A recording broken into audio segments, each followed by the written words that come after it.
mikono 300 urefu wa safina, mikono 50 upana wake, na mikono 30 kwenda juu kwake. 16. Uifanyie safina mwangaza, ukaumalize juu kiasi cha mkono mmoja, ukautie mlango wa safina katika ubavu wake. Ukaifanyie dari 3, ya chini, ya pili na ya tatu. 17. Na tazama, Baba, ninakushukuru kwa ajili ya neno hili. Ni chombo chako, nimesimama mbele zako. Naomba Bwana ukapate kunitumia. Yesu, mwana wa Mungu, tawala ni kichwa cha kanisa. Wacha tukasikie kutoka kwako. Roho Mtakatifu, chukua usukani na kunena. Kwa jina la Yesu naomba na kuamini. Amen. Bwana Yesu asifiwe. Huyu ni Nuhu, anahatarishwa mambo ambayo yanakuja kwa sababu wanadamu wamekataa kusikiza Mungu. Wanadamu wameshindwa kupigana vita katika ulimwengu wa kiroho, wakaingia katika anasa, wakaingia katika tabia ambazo hazikupendeza Mungu. Lakini Nuhu akawa anaendelea kupigana vita vizuri katika ulimwengu wa kiroho. Mungu akakariri akasema, sitabishana na mwanadamu niliyemuumba, kwa sababu wanadamu wamefikia kiwango cha kuzini na wana wa Mungu. Wamefikia kiwango cha kuzini na malaika. Kuna malaika 60 ambao walitumwa katika ulimwenguni, na walipofika wakaona watoto wa wanadamu ni warembo na ni wazuri na wakawapenda. Kwa hivyo wakajitolea mapigo wazuri ndani ya wanadamu, na wakazaa watoto ambao walijisifu, wanasifa, watoto hodari. Bwana Yesu asifiwe. Mungu akachukizwa na hizo tabia. Mungu akachukizwa na akajaribu kuangalia kama kuna mwanadamu mwenye akili anaweza kuachana na tabia ambazo hazifai, amtafute Mungu. Akapata wote wameshindwa kupigana vita katika ulimwengu wa kiroho, kwa sababu wengine hawajui tunapigana nini katika ulimwengu wa kiroho. Vita vya ulimwengu wa kiroho viko silent sana, mpaka uwe makini ndugu vijue. Basi Nuhu kwa sababu ni mkamilifu na anashinda vita katika ulimwengu wa kiroho. Ni mtu mkamilifu, ni mtu mnyenyekevu. Ukishinda vita katika ulimwengu wa kiroho, majina Mungu atakupatia ni mtu mkamilifu. Akikuulizia ni mtu mkamilifu, na jicho lake, mboni ya jicho lake litakuelekea, kwa sababu wewe sasa umeweza vita katika ulimwengu wa kiroho. Mungu atembei na waoga. Mungu atembei na watu wa kushindwa kupigana vita katika ulimwengu wa kiroho. Kwa hivyo ni lazima kama Mkristo ujue vita vya kiroho. Unapopigana vita vya kiroho, ujue ninapigana nini. Haleluya. Nuhu akaona neema, Nuhu akaona kibali machoni pa Mungu. Mungu akamwambia, sasa anza kutengeneza safina. Mvua inakuja na itakuja kuangamiza dunia yote. Mataifa wataisha. Tengeneza safina. Akampatia vipimo vya safina. Alimpatia vipimo vya kwamba vinaweza kubeba wanadamu wote ambao watakubaliana kuingia katika safina. Hakupatia vipimo na upakuzi. Na alitaka watu wa kubadilika. Alitaka watu wa kujipanga kwa sababu ya kesho. Alitaka watu wa kujua maisha ya kesho, wakati itainuka kuwa hatari, mimi nitakuwa na nini ambacho ninaweza kujifunia. Kwa hivyo Nuhu akaendelea kujenga safina kwa vipimo vya kubeba kila mtu katika dunia na wanyama wawili. Haleluya. Lakini binadamu kiasi chochote kile wangetaka kuingia katika safina hiyo, wangeingia. Safina ni kubwa, na kwa uwezo wa Mungu anaweza kufanya mahali padogo watu wengi wakatosheka. Haleluya. Nuhu akawaita, marafiki zangu tujenge safina. Lakini kuna watu wana uchuzi. Wanasema ni mvua.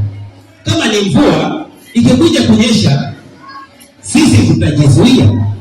Na wengine hata waliokuwa na manyumba juu ya milima walisema, nyinyi watu ambao mko katika mabonde ndio mnafaa kujenga milima. Sisi mvua itafika nini huko juu? Mwanadamu ambaye ajui vita vya kiroho anaanza kushindwa kwa kujifuna, anaanza kushindwa kwa kujiona hako sawa. Hatuko sawa kila wakati. Ili tuwe sawa ni lazima tushinde vita katika ulimwengu wa kiroho ndio tuwe sawa. Kama hatutashinda vita katika ulimwengu wa kiroho, basi maisha yetu yako hatarini, na hata uzima wa milele kuupata sidhani kama itakuwa rahisi. Ni lazima tuchukue hatua katika maisha yetu, tukimaanisha na huyu Yesu. Yesu amekuja msaada katika maisha yetu, na ndio safina ya baadaye. Nuhu akaendelea kuichenga na katafuta watu wakamwambia njoni tujenge, lakini walikuwa na maarifa. Leo tunaweza kusema tuweke shilingi 50 kila mahali, lakini na 50 ni ya nini? Sikifika tu time tutachota. Na ikifika time hautachota. Mtakuwa unani? Kwa sababu wakati tayari unakuwa umeshindwa hivyo vita katika ulimwengu wa kiroho. Ili tushinde katika wokovu wetu, ni lazima tujue kunyenyekea katika ulimwengu wa kiroho.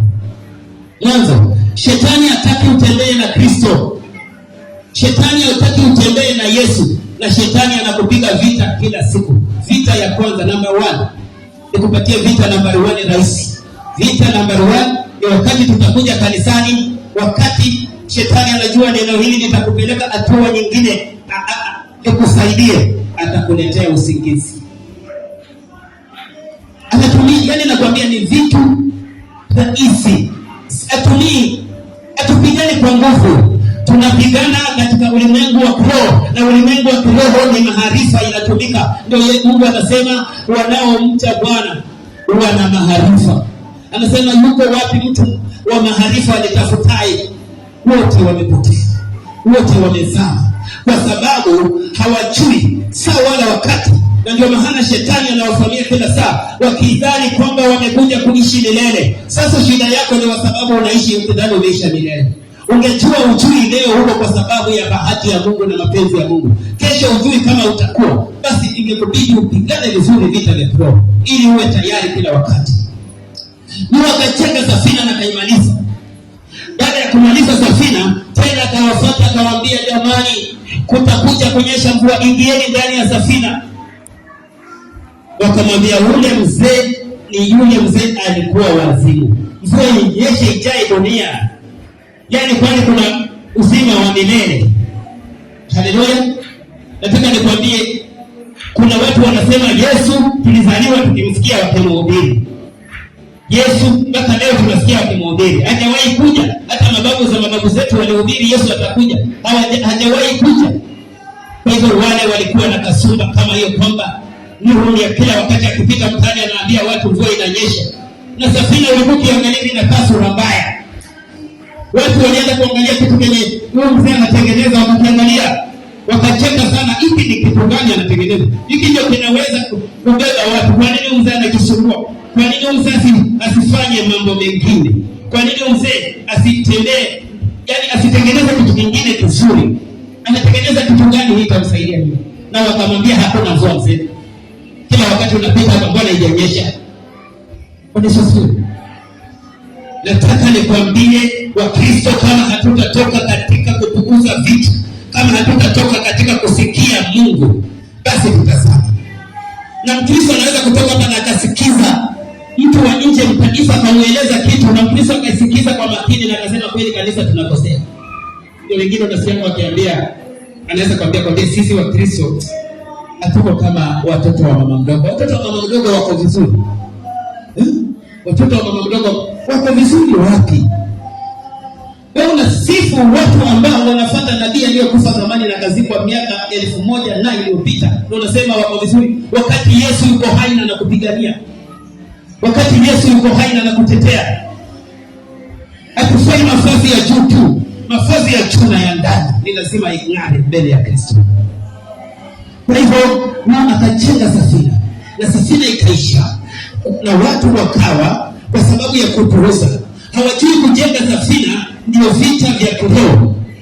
Watu wakaendelea kuchukiza Mungu kwa sababu wameshindwa katika vita vya kiroho, wakaendelea kutenda maovu, wakaendelea kutenda mambo mabaya. Wakati utakosa kuanza kupigana vita vya kiroho vizuri na kuvijua, utaingia katika dhambi, na vitu utakuwa unatenda zitakuwa ni chukizo mbele za Bwana. Ni lazima tujue vita vya kiroho tunapiganaje. Vita vya kiroho ni wakati Solomon anatuambia hapa tufunge. Kumbe kuna kitu Bwana anataka kuachilia.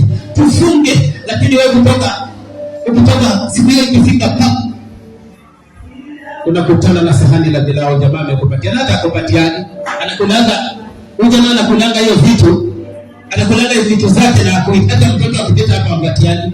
Lakini siku hiyo kwa sababu ni siku ya kufunga, ndio anakuletea sahani la pilau jirani limejaa nyama juu. Unaangalia haleluya, unalirarua. Hiyo ndio vita vya kiroho. Tayari umeshindwa katika mapigano ya kufunga kwa jambo rahisi. Umeshindwa kwa sababu ya jambo rahisi, na unafikiria kuna vitu vingine utapigana. Ndio hiyo unapigana. Kwa hivyo unapozidi kushinda, ndio pointi zako za kuingia jehanamu zinaongezeka, na unapozidi kushinda, ndio pointi zako za kuingia katika uzima wa milele zinaongezeka. Uzima wa milele tutaingia kwa sababu tulishinda vita. Ni wale walishinda vita peke yao watakaoingia katika uzima wa milele. Yesu anakuja kuchukua watu ambao wameshinda vita na sio watu walioshindwa. Shetani alishindwa vita, akapigwa kutoka juu. Vita ya kwanza aliinua, alitaka kujipeleka zaidi ya Mungu, akashindwa, akatupwa chini, akawa kushindwa. Na wale wote wanaoshindwa vita ni watoto wa mshindwa, na Mungu wetu si Mungu wa kushindwa. Anaweza. Nakwambia hivyo ili ujue. Usisikie mambo. Unaona sasa tunaweza kukupeleka kwako, tukupeleka kanisani wakati unalala, tukupeleke kwako kwa nyumba, usingizi utalisikia. Na hata usingizi ambayo inakuja kanisani si usingizi kama ile ya kwako, inakuanga yani usingizi mwingine tamu. Sababu kwako ukilala watoto wakipiga kelele, unaamka unawapambanisha. Kwa nini mnanipigia kelele na mimi nalala? Lakini hapa kunapigwa vyombo, kunaupiliwa, makelele zinapigwa, makanisa zimejaa hapa zinapiga makelele, lakini wewe unaongeza kia katika usingizi. Huyo ni shetani anakushinda. Nataka kukufundisha kukaa katika njia ya Bwana, ukipigana vita vizuri. Na wakati unashindwa kila saa, ndio wakati unaanza kurudi nyuma. Maisha yako yanaharibika kwa kushindwa. Kuna vitu Mungu anakupatia baraka. Baraka unazitumia kwa njia isiyoeleweka. Bwana Yesu asifiwe. Wacha mtu sasa akatiwe shilingi 20,000. Amebadilika hata majirani hawasalimii. Na kama shetani anajua huyu mtu kama akipata 20,000 atakosana na majirani, na Mungu anataka upendo, atakupatia 20,000. Alafu jambo ujiite mtu mkubwa, unapita kwa mtu unafura, kitu kikifanyika unaambia watu mfanye, wewe ndio unajua mnafanya nini hii. Ukitoka unakuja na pisi ya nyama, unakuja kutengeneza shilingi 20,000 inaisha, kwa sababu utapewa shilingi 20,000 ukule yote. Umepewa utoe akiba ya kesho. Kuna akiba ya kesho, watoto wanataka kusoma, vitu vingine muhimu vinatakikana, na kuna shida zingine zinakuja zinahitaji pesa. Kwa hivyo kila mwanadamu aliyezaliwa na mwanamke hana ruhusa, hana budi kupitia shida, na hiyo ndio vita tunapigana leo kwa sababu ya kujipanga kesho. Bwana Yesu asifiwe. Hatuwezi kukaa kama watu hatuna mwelekeo katika maisha, lazima tukue na mwelekeo.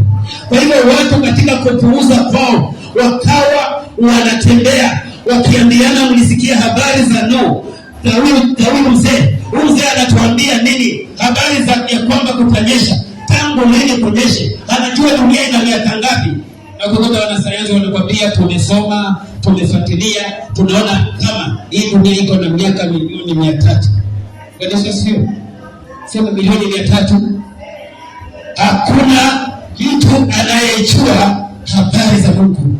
Habari za Mungu zinapatikana kujifunza na kunyenyekea, na zinapatikana kwa hekima kubwa, sio kwa kusoma vitabu hii, na sio kwa sababu ya sayansi.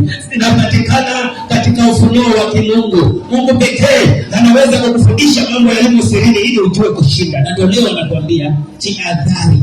Wakati unakuja kanisani, hili jambo tumesema, lakini watu wanachukulia ni rahisi. Wakati unakuja kanisani na ndio mgeni amekuja, sasa usiende kanisani, ndio vita. Hiyo ndio vita ambayo kama mgeni atakushinda usimwabudu Mungu, atakuja tu na utamwona mgeni ameingia tena mwenye unamheshimu sana. Sema huyu ni shemeji yangu, ama ni mama ya bwana yangu, ama ni mama mkwe. Haleluya. Anga watu wanaheshimiwa. Sababu ya mama mkwe leo Sunday simtaenda, kwani ni kazi ngumu kufinya simu. Halo pastor, na ndio wageni wameingia, anakwambia tu wahurumie. Lakini ninajua katika ulimwengu wa kiroho wewe umeshindwa. Kama ungewashinda hao, uonyeshe jinsi Mungu alivyo. Uonyeshe Mungu akiwa juu ya kila kitu, Mungu akiwa juu ya wageni, Mungu akiwa juu ya kila kitu ambacho kingeonekana cha dhamani katika maisha yako. Ni lazima uweke Mungu juu ili upate kushinda. Safina ikamalizwa kujenga, wenye vipuli, wale walikuwa wajuaji walianza kuona mawingu. Wale walitegemea kwamba hakuna siku mvua itanyesha, kwa sababu ni miaka mingi tumesikia tangu mwanzo wa dunia hakuna mahali mvua imenyesha, hakuna kitu kinaitwa ngarega. Kwa hivyo wakawa na vipuli. Siku moja ilikuja, na siku hiyo ilipofika walianza kuona mawingu. Wakasema leo kunaendaje? Mawingu yakatanda, na Mungu akamwambia Safina, funga hiyo safina. Funga, akamwambia Nuhu, funga hiyo safina. Na Nuhu itawanasite, Mungu akaifunga mwenyewe. Kuna vitu Mungu atafunga kama hatutajua kukaa. Kama hatutajua kupigana katika ulimwengu wa kiroho, kuna vitu vitafungwa. Utakuwa ukiviona, ndio kitu kile walikuwa kinalao, kitu kile walikuwa wanakiona kina maana, kitu kile walikuwa wanaona ni kia ujinga. Na kutaka kujua hii kitu waliona ni ya ujinga. Ilifikia kipindi kwamba sababu safina ni kubwa, Nuhu akijenga upande ule, watu wanajisaidia upande ule. Nuhu akirudi huko anapata watu walichafua safina. Kuna watu ambao katika vitu wanavyofanya kwa sababu wanaliona ni upuzi, mashauri yao ni ya uchafu, watakushauri uchafu. Na siku Kristo atakuja, kwa sababu Yesu anakuja, na Yesu siku atakuja, na Yesu siku atafika, atakupata katika hali ambayo haifai kabisa. Watu usiokuwa na kujali, watu ambao wamewekwa kwa sababu ya kuharibu, watu ambao wamewekwa kwa sababu ya kupotosha, watu ambao wamewekwa kwa sababu ya kuangamiza watu. Ukishinda katika ulimwengu wa kiroho, unajua unafanya nini? Maji imekuja. Kwanza imekuja kidogo.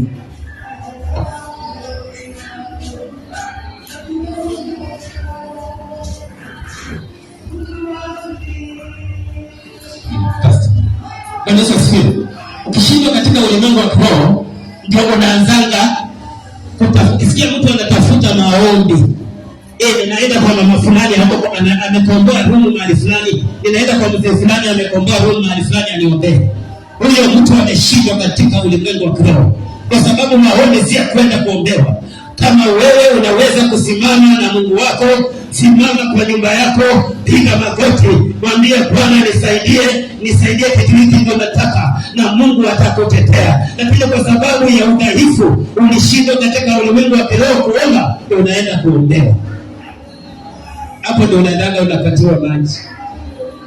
Na ndio hii ndio una Mungu ndani, isije kukuangamiza na kukuua. Bwana Yesu asifiwe.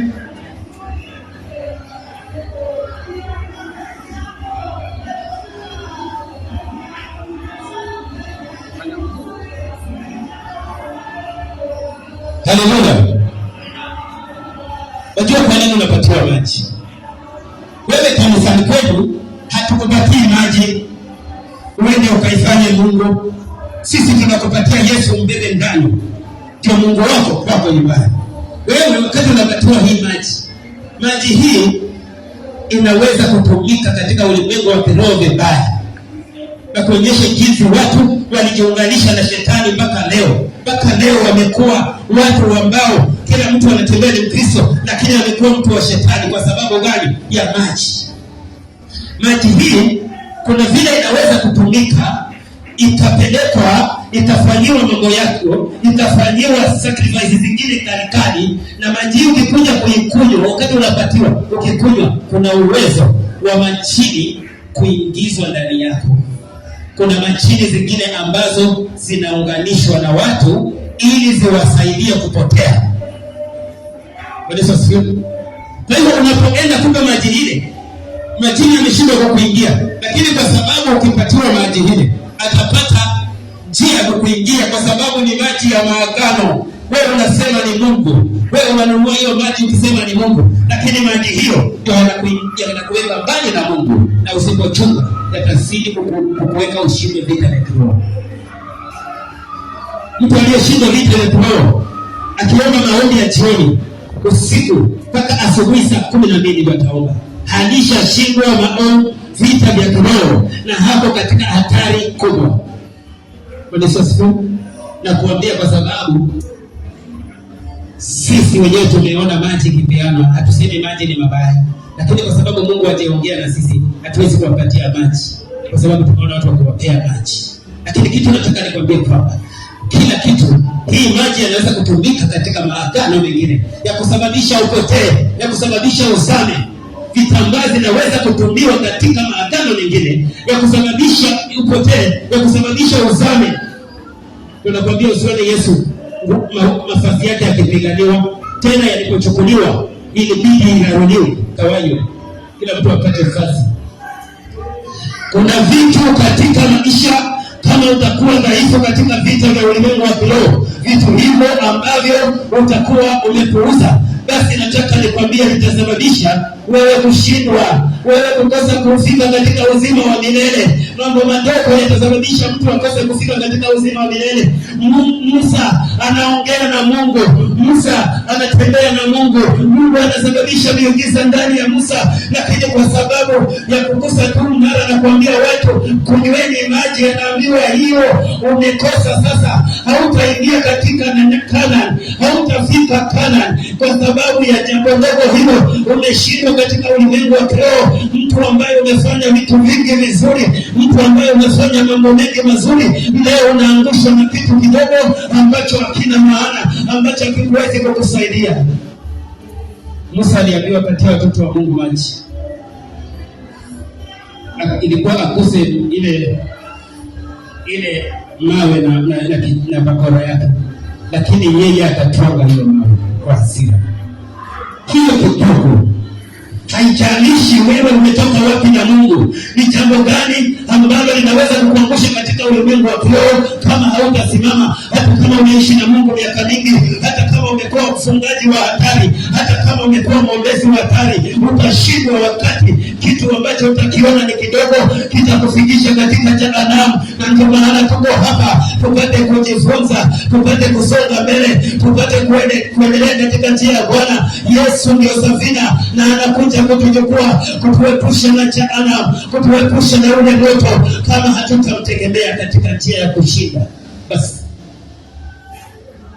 mambo yataharibika, mambo yataharibika. Ni lazima tujue vita vya kiroho vinakujaje. Wakati bibi uko kwa nyumba, wajua bibi na bwana, Mungu aliomba wawili na aliweka mmoja mamlaka na mwingine kunyenyekea. So akasema mmoja anyenyekee na mwingine apende. Sasa shida mahali inakuja wakati shetani anainuka, anakuonyesha kule kwa jirani. Shetani anapiga njia nyingi, anapiga Mungu. Saa zingine majaribu mengine anaruhusiwa. Shetani anaambia Mungu, huyu anaishi na huyu kwa sababu ya maisha ni mazuri ya utajiri, kwa sababu pesa iko, kiamka wanakula hiyo wanakula. Sasa zuia kwanza hiyo njia, anazuia. Mzee anakosa kazi kidogo. Mzee akishakosa kazi, Mungu anasababisha mnakunywa uji hapa kwa jirani, kuna pigwa nyama wiki mzima. Hapo sasa ndio mwanamke anailukanga. Wengine ndio wazazi wanawacha kwa sababu ya upuzi ya chakula. Haleluya. Sasa kwani wewe ni mwanaume namba ngapi?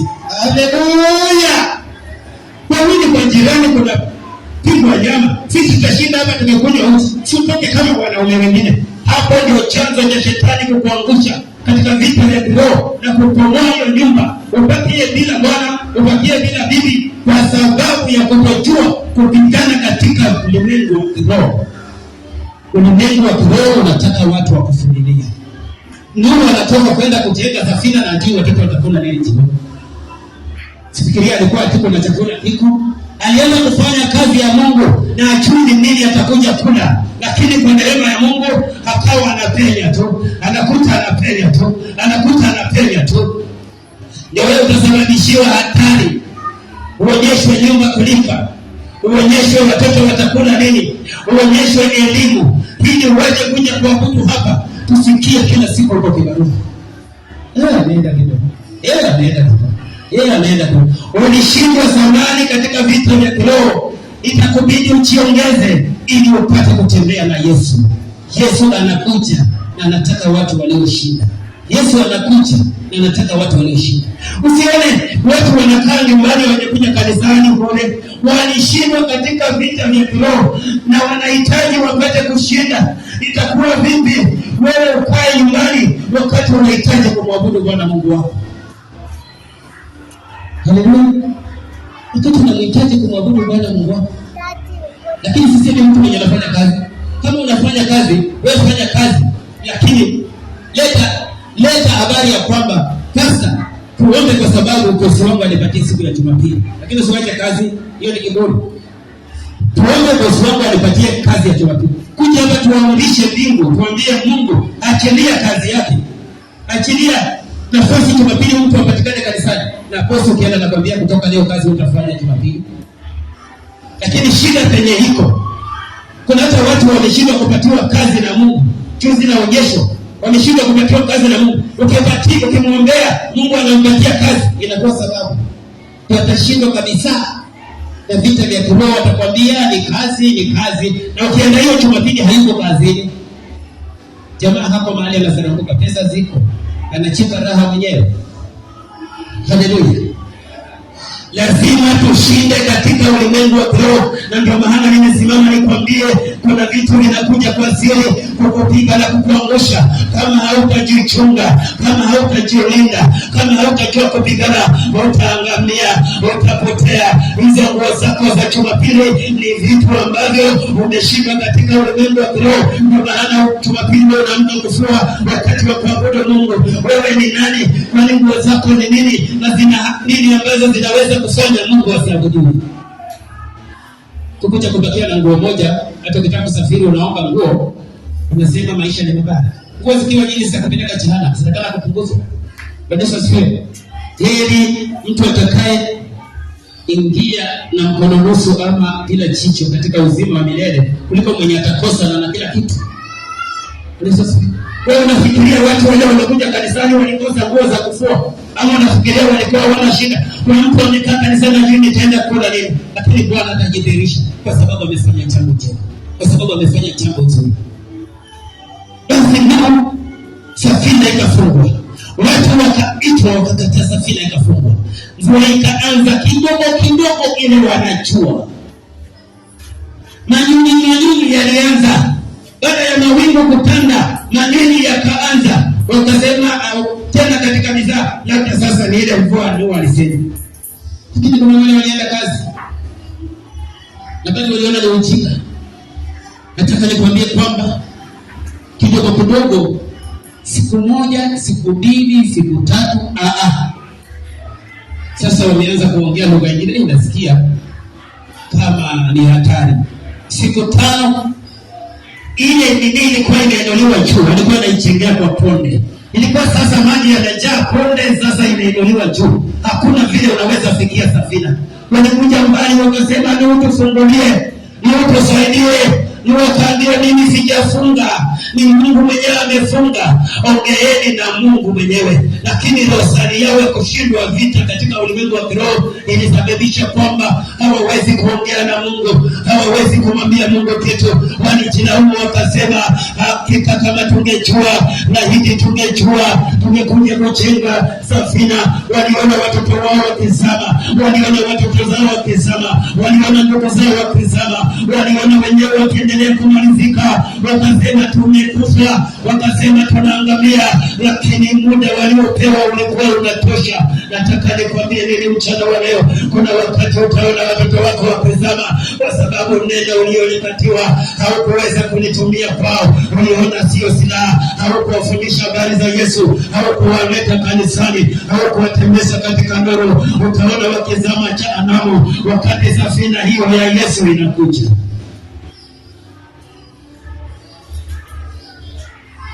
Mathayo 6:21.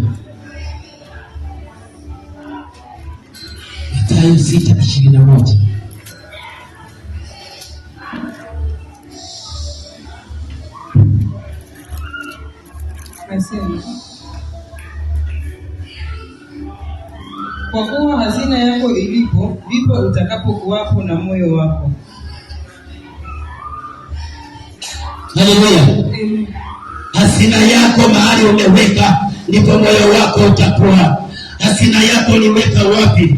Uliweka ndani ya Yesu, ama uliweka ndani ya ulimwengu, ama uliweka ndani ya anasa, ama uliweka ndani ya vitu visivyofaa? Hazina yako uliweka wapi? Ama uliona warembo wanafaa, ama uliona maisha yamefaa, ama uliona kubadilisha wanaume inafaa? Hazina yako mahali uliweka, ndio mahali maisha yako itaishia. Kuna watu leo hazina yao iko Jehanamu, hazina yao iko Jehanamu, hawako na hazina katika Kristo. Na mimi ndio nataka nikwambie kwamba kama hazina yako iko kwingine, badilisha hazina uweke kwa Yesu. Yesu pekee anakuja kukuokoa. Yesu pekee anakuja kulichukua kanisa. Yesu pekee anakuja kukutetea. Yesu pekee ndio safina iliyobaki katika moto unaokuja, katika ghadhabu inayokuja, katika hatari inayokuja. Ni Yesu pekee amebaki kutuepusha na adhabu hiyo. Na leo tunajenga mwili wa Kristo, tunaujenga katika matendo yetu, tukipigana vita vizuri katika ulimwengu wa kiroho. Tutakapopigana vita hivyo vizuri, ndio maana safina ya Yesu tutatoshea ndani. Safina ya Yesu tutatoshea ndani. Uliweka wapi? Moyo wako uliweka wapi? Nafsi yako umeweka wapi? Umeweka kwa watoto wanakatenesa. Haleluya. Nilifundisha juzi nikielekea kule Lesha, na mchungaji mmoja akaniambia hawa watu unaona wakikula bidhaa ni watoto wanakatenesa. Nikakumbuka nikasema kweli mnakatenesa sana kula nyasi. Haleluya. Kwa hiyo hazina yako umeweka wapi? Umeweka kwa hizo nguo, umeweka kwa hiyo kazi yako. Kazi ni yako, kwa nini usifunge na kuja kumtukuza Bwana? Biashara ni yako, kwa nini usifunge na kuja kumtukuza Bwana? Wewe unafanya ni kama umeajiriwa. Hazina yako umeweka wapi? Mahali umeweka hazina yako, ndio mahali moyo wako utakuwa. Nataka uweke hazina kwa Yesu. Nataka uweke moyo wako kwa Yesu, ili upate ushindi wa Kristo, ili upate kusonga mbele, ili upate kuendelea na Yesu. Ni lazima hazina yako iwe mahali panapofaa.